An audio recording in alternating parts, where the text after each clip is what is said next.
I'm Alicia Ward, and this is my little research project. I've never really been one for the more typical research, but, well, this kind of matters to me. All right. This is my coffee plant. She is about 3 years old. Well, going on 3. I first got her when I turned 15. Important thing about this plant, it's what fully launched me into pursuing horticulture. So, she kind of means a bit to me.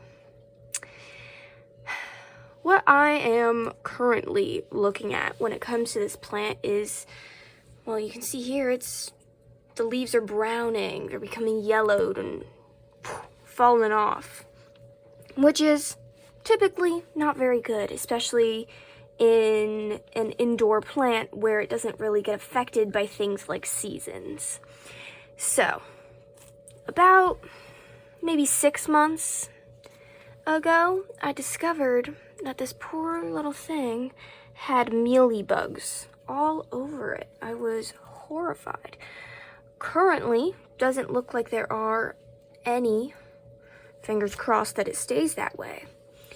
Thing about mealybugs is that they suck like the sugars out of these plants, which is not good for the plant, and they just, can't really see any on here. They leave like this kind of like white residue, which is the sugar that they leave behind, and they also reproduce very quickly. Again, not fun.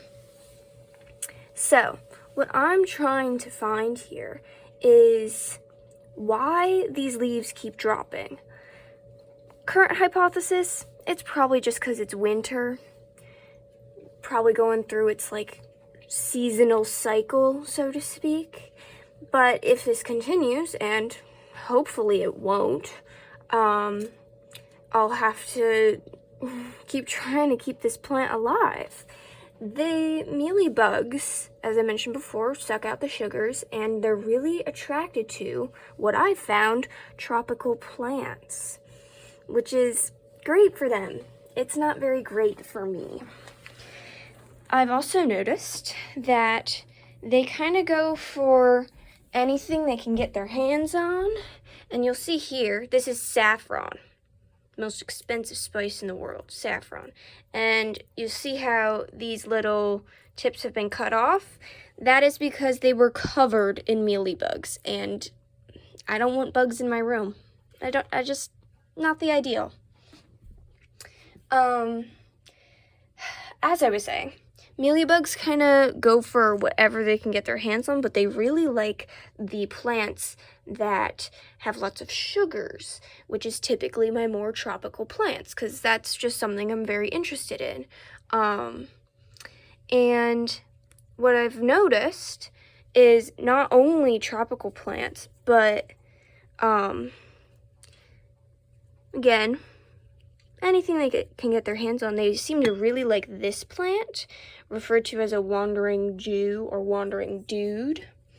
And these, the Chinese money plant tree, not sure.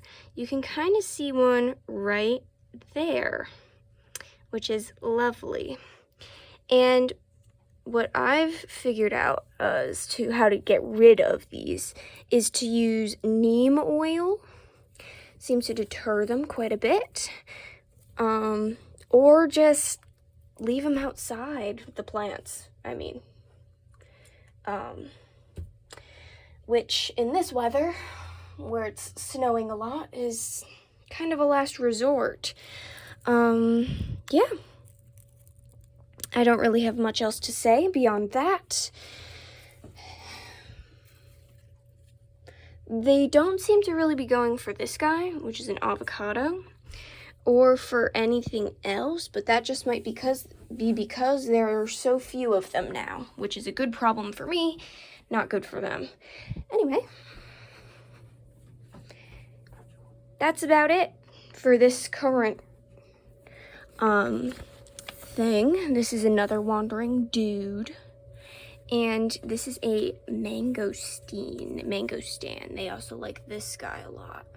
So I'll just have to keep a really good eye on all of these plants so that they're not overrun, which would be not good. Oh, here's a lot more of them. Let's see if it'll focus. This is a pomegranate, and bugs love the pomegranate, which is fantastic for them. Yeah, there's a group of mealybugs right there. So what we do is we take this handy dandy neem oil and we spray them with it, which seems to either kill them or chases them off. And this tall guy right here, this is a banana. And this little crazy little cactus thing, that's a dragon fruit. I've noticed, again, these mealybugs love the tropics. Anyway, that is my current research. That's what I'm looking into. I'm also looking into perhaps maybe getting ladybugs and using that. Oh, the lights went off. All right, that's enough for me. Ciao.